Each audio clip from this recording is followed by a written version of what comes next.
नमस्कार दोस्तों, मैं सीताराम शर्मा हिंदी एंड संस्कृत क्लासेज में आपका स्वागत है। दोस्तों, आज हम आपको हिंदी साहित्य के नामकरण का काल विभाजन कैसे कैसे किस प्रकार हुआ था उसके बारे में यहाँ पर प्रारंभ कर रहे हैं। तो चलिए शुरू करते हैं। दोस्तों, हिंदी साहित्य से मतलब होता है प्रत्येक देश का साहित्य, वहां की जनता की चित्त वृत्तियों का जो चित्रण होता है उसका प्रतिबिंब, उसे साहित्य कहते हैं। यानी उस देश की जो काल परिस्थितियां है, उस देश का आचार विचार, रहन सहन, उनके साथ में क्या क्या जो संस्कृति व्यतीत हुई है, उसकी अतीत का संपूर्ण जानकारी के विषय में जानना, उसे साहित्य कहते हैं। तो यहाँ पर हिंदी साहित्य के नामकरण का अनेक विद्वानों ने क्या क्या अपना नाम प्रस्तुत किया है। तो इसमें पहला वाला है मिस्र बंधुओं के द्वारा जो काल विभाजन किया, उनका नामकरण क्या क्या किया गया था। तो दोस्तों, मैं यहाँ पर आपको एक छोटा सा ट्रिक है, उस ट्रिक के माध्यम से आप मिस्र बंधुओं के जो काल विभाजन किया था उसको आसानी से याद रह जाएगा। उसका जो ट्रिक है कि पापा मम्मी आप वर्तमान है। देखिए यहाँ पर पा से बन जाता है प्रारंभिक काल, मैं से बन जाता है माध्यमिक काल, और आ से बन जाता है अलंकृत काल, पे से बन जाता है परिवर्तन काल, और वर्तमान है वो वर्तमान काल। तो ऐसे इस ट्रिक को आप याद रख लेंगे तो मिस्र बंधुओं द्वारा जो काल विभाजन का निर्धारण किया था वो कभी भी गलत नहीं होगा। तो यानी मिस्र बंधुओं ने जो पहला वाला दिया था वो प्रारंभिक काल है। इस प्रारंभिक काल के भी दो वेद हैं। पहला वाला है पूर्व आरंभिक काल, इसका प्रारंभ हुआ था संवत 700 से और 1343 तक हुआ था। ये ईस्वी सन 643 से और 1286 ईस्वी तक हुआ था। और इसका जो दूसरा दिया है उन्होंने प्रारंभिक काल का नाम, वो है उत्तर आरंभिक काल। इसका प्रारंभ हुआ था संवत 1343 से और 1444 तक है, और ईस्वी सन वो 1287 से और 1387 ईस्वी तक है। दूसरा वाला मिस्र बंधुओं ने नामकरण दिया था माध्यमिक काल। माध्यमिक काल है, उसके भी दो भेद में दिया गया है। पहला वाला है पूर्व माध्यमिक काल, इसका प्रारंभ हुआ था संवत 1445 से 1560 तक, और ईस्वी सन 1388 से 1503 तक हुआ है। तथा इनका जो माध्यमिक काल का दूसरा जो भाग है वो है प्रौढ़ माध्यमिक काल। प्रौढ़ माध्यमिक काल है, उसका प्रारंभ हुआ था संवत 1561 से 1680 तक, ईस्वी सन 1504 से और 1624 ईस्वी तक हुआ था। तथा मिस्र बंधुओं ने तीसरा जो नामकरण दिया है वो है अलंकृत काल। अलंकृत काल है, उसके भी दो भेद किए गए। पहला वाला है पूर्व अलंकृत काल। पूर्व अलंकृत काल है वो संवत प्रारंभ हो रहा है 1681 से 1790 तक, और ईस्वी सन 1624 से और 1733 तक। तथा अलंकृत काल का दूसरा जो भेद है वो है उत्तर अलंकृत काल। यहाँ पर उत्तर अलंकृत काल का प्रारंभ हुआ था संवत 1791 से 1889 तक, और ईस्वी सन 1734 से 1832 तक। तथा मिस्र बंधुओं ने जो चौथा नामकरण दिया था वो है परिवर्तन काल। परिवर्तन काल का प्रारंभ हुआ था संवत 1890 से और 1925 तक, तथा ईस्वी सन 1833 से और 1868 तक हुआ था। तथा मिस्र बंधुओं के द्वारा जो पांचवा नामकरण दिया है वो है वर्तमान काल।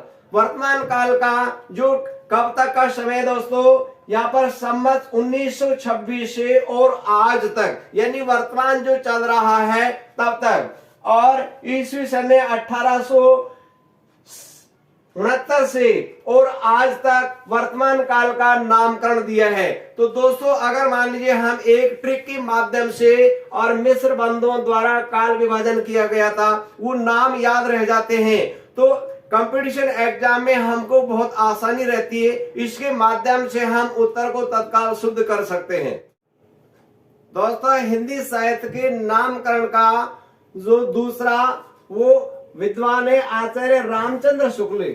आचार्य रामचंद्र शुक्ल ने हिंदी साहित्य के इतिहास का नामकरण क्या क्या रखा है उसके बारे में मैं आपको एक ट्रिक बता रहा हूं। उस ट्रिक के माध्यम से आप इनके नामकरण को आसानी से याद कर सकते हैं और कंपटीशन एग्जाम में कभी भी गलत नहीं होगा। वो ट्रिक ये है, वीर पूर्व उत्तर आ, यानी वीर से बन गया वीर गाथा काल, पूर्व से बन गया पूर्व मध्य काल, उत्तर से बन गया उत्तर मध्य काल और आ से बन गया आधुनिक काल। तो यानी आचार्य रामचंद्र शुक्ल ने 4 भागों में हिंदी साहित्य को बांटा गया है, जिसमें जो पहला वाला नामकरण दिया वीर गाथा काल। वीर गाथा काल है उसका प्रारंभ हुआ था संमत 1050 से और 1375 ईस्वी तक माना गया है और ईस्वी सन 993 से और 1318 ईस्वी तक माना गया है। तथा दूसरा जो आचार्य रामचंद्र शुक्ल ने हिंदी साहित्य के इतिहास का नामकरण दिया था वो है पूर्व मध्यकाल। पूर्व मध्यकाल को भक्ति काल नाम भी दिया गया है। कंपटीशन एग्जाम में ऐसे भी आ सकता है कि पूर्व मध्यकाल का दूसरा नाम आचार्य रामचंद्र शुक्ल ने क्या नाम दिया था, तो वो हो जाएगा भक्ति काल। अब ये जो भक्ति काल है उसका प्रारंभ हुआ था संमत 1375 से और 1700 संमत तक तथा ईस्वी सन 1318 से और 1643 ईस्वी तक हुआ था। आचार्य रामचंद्र शुक्ल ने जो तीसरा नामकरण दिया है उसका नाम है उत्तर मध्यकाल। उत्तर मध्यकाल को भी आचार्य रामचंद्र शुक्ल ने रीति काल नाम से भी यानी यहाँ पर दिया गया है। तो उत्तर मध्यकाल हो चाहे रीति काल हो उसका प्रारंभ कब से माना गया है, संवत 1719 से लेकर के और ईस्वी सन 1643 से लेकर के और 1843 तक।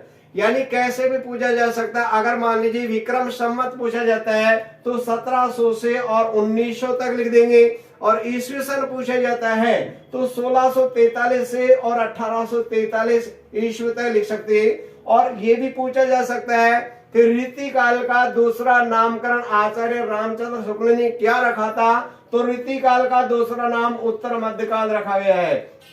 यहाँ पर जो चौथा नामकरण आचार्य रामचंद्र शुक्ल ने दिया है वो है आधुनिक काल। आधुनिक काल को गद्य काल नाम से भी जाना जाता है, गद्य काल नाम भी दिया है और इसका प्रारंभ हुआ था संमत 1900 से आज तक तथा ईस्वी सन वो 1843 से और आज तक माना गया है। तो ऐसे अगर मान लीजिए आप ये जो छोटा एक ट्रिक है उसके माध्यम से याद रख लेंगे तो कंपटीशन एग्जाम में कभी भी गलत नहीं होगा। बस इतना सा आपको याद रखना है कि वीर पूर्व उत्तर आप, यानी वी से बन गया वीर गाथा काल बन गया, पूर्व से बन गया पूर्व मध्यकाल बन गया, उत्तर से बन गया उत्तर मध्यकाल बन गया और आ से बन गया आधुनिक काल। ऐसे इस प्रकार से नाम का अगर आप वर्णन याद रख लेते हैं तो कैसे भी आपको किसी प्रकार से कंपटीशन में कोई समस्या नहीं होती है। अब यहाँ पर यानी जो और विद्वान है उन्होंने क्या क्या नामकरण दिया है, तो दोस्तों यहाँ पर डॉक्टर राम कुमार वर्मा का जो काल विभाजन हिंदी साहित्य का उन्होंने क्या क्या नामकरण दिए वो भी मैं आपको एक छोटा ट्रिक है, उस ट्रिक के माध्यम से कभी भी आपके गलत नहीं होगा। वो ट्रिक ये है कि सच भरिया यानी से भैरी आ, देखो से बन गया संधि काल और च से बन गया चारण काल और भय से बन गया भक्ति काल और री से बन गया रीति काल और आ से बन गया आधुनिक काल। अब मान लीजिए हमने ये ट्रिक को याद कर लिया तो उसके माध्यम से कभी भी गलत नहीं होगा। बस हमको ये याद रखना है कि सच भरिया, देखो संधि काल से बन गया संधि काल, तो यहाँ पर संधि काल का जो प्रारंभ माना गया है रामचंद्र शुक्ल ने वो है 750 संवत से लेकर के और 1000 तक माना गया है। दूसरा वाला नाम रखा है चारण काल। चारण काल का जो प्रारंभ हुआ है संवत 1000 से और 1375 तक माना गया है। तथा तीसरा वाला है भक्ति काल। भक्ति काल का प्रारंभ ईस्वी सन यानी 1375 से लेके और 1700 तक माना गया है। और जो चौथा वाला नामकरण दिया है वो दिया रीति काल। रीति काल का जो प्रारंभ है यानी ईस्वी सन संवत 1700 से लेकर के और 1900 तक माना गया है। और 5वें नंबर का दिए आधुनिक काल। आधुनिक का जो नामकरण दिया है वो कब से प्रारंभ है, यानी संवत 1900 से और आज तक के समय को यहाँ पर आधुनिक काल के नाम से जाना जाता है। तो दोस्तों अगर आप ये ट्रिक के माध्यम से याद रख लेते तो कभी भी गलत नहीं होता है। और जो सन है उसको थोड़ा सा आप याद रख लीजिए तो कैसे भी किसी प्रकार के यानी कंपटीशन एग्जाम में कोई समस्या नहीं होती है। दोस्तों, हिंदी साहित्य के इतिहास का नामकरण आचार्य हजारी प्रसाद द्विवेदी द्वारा यानी काल विभाजन क्या क्या नाम रखा गया है उसके बारे में हम आपको यहाँ पर बता रहे हैं। तो दोस्तों, हजारी प्रसाद द्विवेदी द्वारा जो नामकरण काल विभाजन का दिया गया उसका एक छोटा सा ट्रिक है। उस ट्रिक को अगर आप याद रख लेंगे तो आपका ये जो कौन कौन से नाम दिए गए वो आसानी से याद हो जाएंगी। जिसका ये ट्रिक है कि हजारी प्रसाद तो यहाँ पर याद रखना है आपको। तो हजारी आधा पूर्व उत्तर आ, देखो आधा से बन गया आदिकाल और पूर्व से बन गया पूर्व मध्यकाल, उत्तर से बन गया उत्तर मध्यकाल और आ से बन गया आधुनिक काल। ऐसे इस प्रकार से अगर आप ये छोटे ट्रिक को याद रख लेंगे तो वर्तमान काल में कंपटीशन एग्जाम में कभी भी गलत नहीं होता है। अब यहाँ देखो, जो पहला वाला है आदिकाल, यानी इन्होंने हजारी प्रसाद द्विवेदी ने 4 भागों में बांटा गया है हिंदी साहित्य के इतिहास को, जिसमें पहला वाला है आदिकाल। आदिकाल का जो प्रारंभ है वो संमत 1000 से और 1400 ईस्वी तक माना गया है। दूसरा वाला है पूर्व मध्यकाल। पूर्व मध्यकाल है उसका दूसरा नामकरण है भक्ति काल। और इस पूर्व मध्यकाल भक्ति काल का जो प्रारंभ कब से माना गया है वो है संमत 1400 से और 1700 ईस्वी तक माना गया है। और तीसरा वाला जो है उत्तर मध्यकाल, उसको उत्तर मध्यकाल को रीति काल नाम से भी जाना जाता है। तो यानी जो रीति काल है या उत्तर मध्यकाल है उसका जो प्रारंभ है वो संमत 1700 से और 1900 तक माना गया है। और चौथा वाला जो हजारी प्रसाद द्विवेदी द्वारा जो निर्धारण किया गया उसका नाम है आधुनिक काल। आधुनिक काल का जो प्रारंभ है वो संमत 1900 से और आज तक यानी वर्तमान काल तक, और उसका नामकरण आधुनिक काल माना गया है। क्योंकि वर्तमान काल कंपटीशन एग्जाम में अगर आप ये जो छोटे छोटे ट्रिक बताए गए इनके माध्यम से याद रख लेंगे तो कभी भी यानी गलत नहीं होता। और ट्रिक के माध्यम से हम आसानी से कंपटीशन एग्जाम में प्रश्नों को आसानी से हल कर देते हैं। दोस्तों, आदिकाल का जो नामकरण कौन कौन से विद्वान हैं, इतिहासकार हैं, उन्होंने क्या क्या आदिकाल का नामकरण किया है, तो यहाँ पर हम आपको एक ऐसी ट्रिक बता रहे हैं उन वाक्यों के माध्यम से आप कभी भी अपने जीवन में गलत नहीं कर सकते। तो ध्यान दीजिए, पहला वाला जो वाक्य वो ये है ट्रिक वाला कि पति ने गुप्त कार्य प्रारंभ किया। यानी देखो, पति से तो बन गया गणपति चंद्र गुप्त, यानी गणपति चंद्र गुप्त बन गया और ये बन गया प्रारंभ में। तो उन्होंने यानी गणपति चंद्र गुप्त ने कौन सा इतिहास नामकरण दिया, उन्होंने प्रारंभिक काल दिया। तो यहाँ पर यानी प्रारंभिक काल आ गया। दूसरा वाला जो वाक्य है भाई राम कुमार वर्मा है, उन्होंने क्या नाम दिया, उन्होंने संधि काल, चालू और चारण काल दिया। ध्यान दीजिए, राम कुमार वर्मा ये आ गया, राम कुमार वर्मा उन्होंने यानी आदि काल का नामकरण क्या दिया, एक तो दिया संधि काल, तो इसे बन गया संधि काल बन गया, और चा से बन गया चारण काल। तो ये वाला वाक्य याद रख लिया तो इसके माध्यम से इतिहासकारों के और नामकरण का कभी भी गलत नहीं होता है। तीसरा वाला है देखो, महावीर ने बीज बो दिया। तो देखो, महावीर है वो तो इतिहासकार है भाई, महावीर प्रसाद आ गया। और उन्होंने कौन सा यानी आदिकाल का नामकरण क्या दिया, बीज वपन दिया। तो यानी बीज वपन हो गया, ये वाला महावीर से बीज वपन हो गया, महावीर से और बीज वपन हो गया। ऐसे इस प्रकार से नामकरण याद रखने में बहुत आसानी होती है। आगे वाला जो वाक्य है राहुल सिद्ध बन गया। देखो, राहुल है यानी यहाँ पर राहुल है, उन्होंने वो तो इतिहासकार है, तो उन्होंने आदिकाल का क्या नामकरण दिया, सिद्ध सामंत काल दिया है। तो ध्यान दीजिए, राहुल संस्कृत ने कौन सा नामकरण दिया भाई, सिद्ध सामंत काल दिया। यहाँ पर राहुल ये आ गया और सिद्ध सामंत ये वाला बन जाता है। आगे है विश्वनाथ समय का वीर है। तो भाई विश्वनाथ है जो यानी इतिहासकार है विश्वनाथ प्रसाद मिश्र है, इन्होंने आदिकाल का नामकरण क्या दिया भाई, समय का वीर है, तो इन्होंने वीर काल दे दिया। तो यहाँ पर विश्वनाथ प्रसाद मिश्र उन्होंने क्या नामकरण दिया, वीर काल नामकरण दिया। ऐसे ये वाले वाक्य में देखो इसी के उत्तर इसी में मौजूद है। आगे वाला है हजारी ने आधा दिल दिया। यानी हजारी तो हो गया हजारी प्रसाद द्विवेदी, और आधा से बन गया आधे काल, तो हजारी प्रसाद द्विवेदी, हजारी प्रसाद द्विवेदी, उन्होंने यानी क्या नामकरण दिया, आधे काल दिया है। तो ऐसे इस प्रकार से वाक्य में इसी का उत्तर है, और वाक्य कभी भी गलत नहीं होते और वाक्य आसानी से याद भी हो जाते हैं। आगे वाला है, रामचंद्र ने वीर गाथा लिखी। तो देखो रामचंद्र तो यहाँ आ गया, रामचंद्र शुक्ल हो गया, और वीर गाथा तो उनका क्या नाम था, इन्होंने आदिकाल का नामकरण वीर गाथा दिया। तो रामचंद्र यानी शुक्ल ये हो गया, और वीर गाथा काल ये हो गया। तो ये तो हो गए इतिहास, और ये हो गया नामकरण। आगे वाला है, मिस्र आरंभ हो गया। देखो भाई, मिस्र से बन गया मिस्र बंधु, और यानी आरंभ से बन गया आरंभिक काल। तो जो मिस्र बंधु है उन्होंने क्या नामकरण दिया, आरंभिक काल नामकरण दिया है आदि काल का। तो इसी वाक्य में उत्तर मौजूद है। आगे वाला है भाई, गियर 4 है। यहाँ पर देखो गियर से बन गया ग्रियर्सन, और 4 से बन गया चारण काल। तो यानी जो ग्रियर्सन है इतिहासकार, उन्होंने आदि काल का क्या नाम दिया, उन्होंने आदि काल का नाम दिया है चारण काल।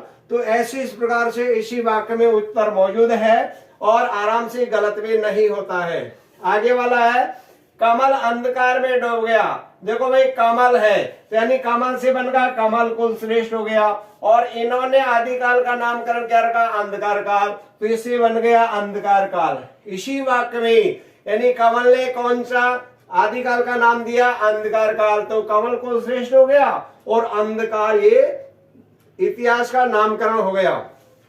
आगे वाला है भाई, धीरेन्द्र अपभ्रंश हो गया। देखो धीरेन्द्र से बन जाता है धीरेन्द्र वर्मा, और अपभ्रंश से हो गया भाई अपभ्रंश काल।